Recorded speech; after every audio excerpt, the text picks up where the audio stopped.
أيها المسلمون من فوائد اللسان أن يستعمله الإنسان في الصلاة على النبي صلى الله تعالى عليه وسلم.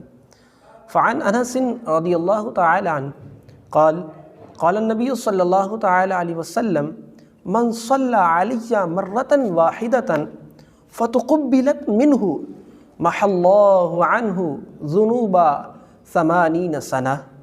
وفي رواية عبد الرحمن بن عوف قال خرج رسول الله صلى الله عليه وسلم فاتبعته حتى دخل نخلا فسجد فأطال السجود حتى خشيت أن يكون الله تعالى قد توفاه.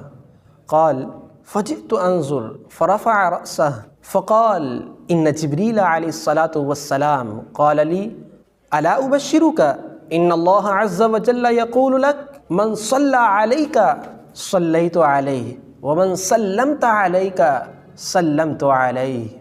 پیارے اسلامی بھائیوں، زبان کا ایک درست استعمال، زبان کا ایک فائدہ یہ بھی ہے کہ بندہ اپنی اس زبان کو پیارے آقا مدینے والے مصطفیٰ صلی اللہ تعالیٰ علیہ وسلم کی ذات پر درود پاک پڑھنے میں مصروف کر دے. حضرت انس رضی اللہ تعالیٰ عنہ فرماتے ہیں کہ نبی کریم صلی اللہ تعالیٰ علیہ وسلم نے ارشاد فرمایا، جو بندہ میری ذات پر ایک بار درود پاک پڑھتا ہے، اللہ تبارک و تعالیٰ اس کا وہ پڑھا ہوا درود پاک قبول فرماتا ہے اور اس بندے کے 80 سال کے گناہ معاف فرما دیتا ہے. کتنی پیاری فضیلت ہے. اور دوسری روایت جو میں نے ذکر کی اس میں حضرت عبد الرحمن بن عوف رضی اللہ تعالیٰ عنہ روایت کرتے ہیں، فرماتے ہیں ایک دن نبی کریم صلی اللہ تعالیٰ علیہ وسلم باہر نکلے، میں حضور کے پیچھے پیچھے چلا گیا یہاں تک کہ حضور علیہ الصلاۃ والسلام ایک درخت کے پاس پہنچے.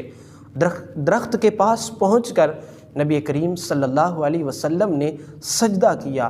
آپ علیہ الصلاۃ والسلام لمبے سجدے کرتے جا رہے ہیں، سجدے کو طول دیتے جا رہے ہیں، لمبے سے لمبا سجدہ کرتے جا رہے ہیں. نبی کریم صلی اللہ تعالیٰ علیہ وسلم سجدے کو لمبے سے لمبا کیے جا رہے ہیں.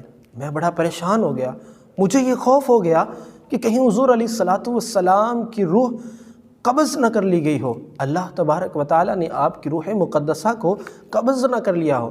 اتنے میں حضور علیہ الصلاۃ والسلام میری طرف متوجہ ہوئے، فرمایا مالک یا عبد الرحمن، اے عبد الرحمن کیا ہوا، کیوں پریشان ہو؟ تو میں نے عرض کی یا رسول اللہ صلی اللہ علیہ وسلم، میں نے آپ کو دیکھا کہ آپ لمبے سجدے کیے جا رہے ہیں، مجھے یہ ڈر ہوا کہ کہیں آپ کی روح نہ قبض کر لی گئی ہو.